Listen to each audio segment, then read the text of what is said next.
Alors, nous sommes avec le poète du Pont des Arts. Bonjour. Voilà, bonjour. Et comme vous savez, la chaîne est orientée sur le voyage. Donc, on va te poser la question. La thématique, c'est le voyage. Donc c'est libre, tu es libre de dire tout ce que tu veux. Ce qu'on veut, c'est que tu nous racontes un petit peu ta vie en tant que voyageur. Qu'est-ce que tu as appris, tes bons moments, ce que tu aimes dans le voyage, est-ce que tu le recommandes et ton expérience du voyage, quoi.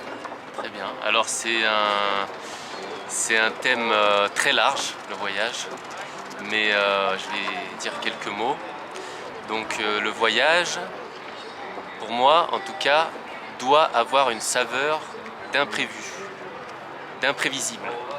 C'est-à-dire que les gens qui partent dans un pays avec toutes les nuits d'hôtel prévues, l'itinéraire et toutes les activités prévues à l'avance, pour moi ce n'est pas le voyage. Le voyage, c'est justement sortir du quotidien, sortir de la routine et aller à l'inconnu. Rencontrer quelqu'un au hasard et peut-être terminer la nuit avec lui autour de quelques verres et même quelques bouteilles, pourquoi pas. Il y a un peu d'ivresse aussi dans le voyage.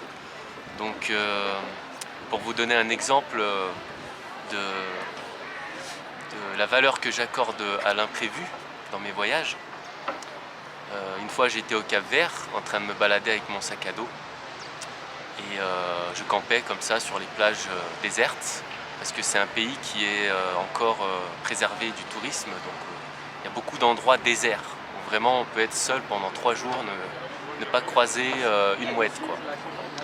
Et donc je campais sur cette plage quand un voilier est arrivé au coucher de soleil comme ça. Il y avait un vent assez fort, donc le voilier était couché à 45 degrés. Il est arrivé dans la baie sur laquelle je campais depuis 2-3 jours et je l'ai fait coucou comme ça et je l'ai invité à venir me rejoindre sur le sable. Donc il a nagé, le capitaine du voilier et son équipage, ils étaient 4, 3 ou 4. Ils ont nagé jusqu'à la plage, on a fait un feu de camp, on a bu du vin, on s'est raconté nos rêves et nos désirs, quoi, d'aventure. Et il m'a invité à manger une lasagne sur son voilier. Donc on est reparti à la nage en pleine nuit, on a grimpé sur le voilier, on a fait une lasagne, elle était très bonne.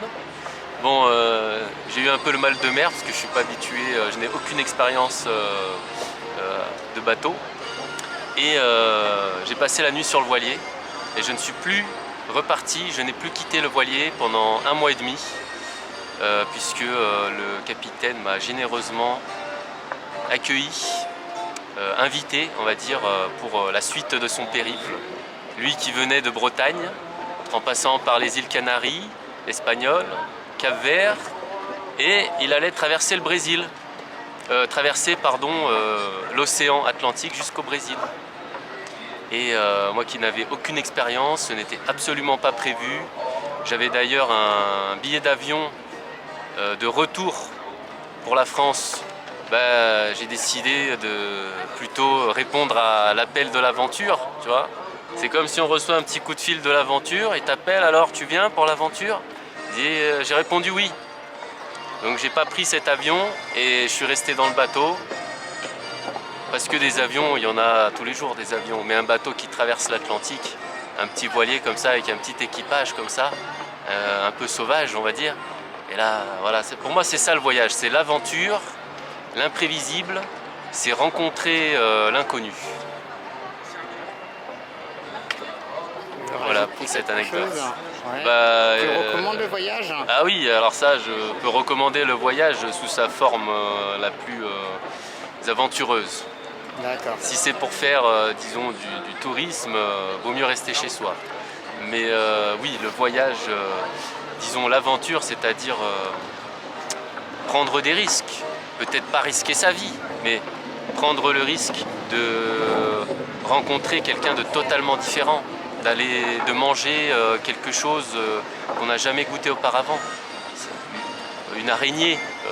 Il y a des pays où ils mangent des araignées grillées, par exemple. Je sais pas, c'est ouvrir aussi son esprit, c'est revenir différent et c'est adopter un regard neuf. Quand on va en voyage, tout est nouveau, on est émerveillé. Et le but, je crois, quand on revient de voyage, c'est de garder ce regard d'enfant, ce regard d'émerveillement et de voir, voilà, si on habite à Paris, on revient à Paris et de voir Paris comme pour la première fois, comme si on était en train de voyager à Paris alors qu'on y habite depuis toujours. Voilà, c'est peut-être ça qu'on peut ramener du voyage, un regard neuf et l'émerveillement. Alors, c'était le poète du Pont des Arts, en direct du Pont des Arts, Tout à fait, ouais. sur la thématique du voyage. Voilà. Merci à toi, merci beaucoup. Et je vous souhaite bon voyage à tous et bon vent et bonne aventure. Merci. Merci.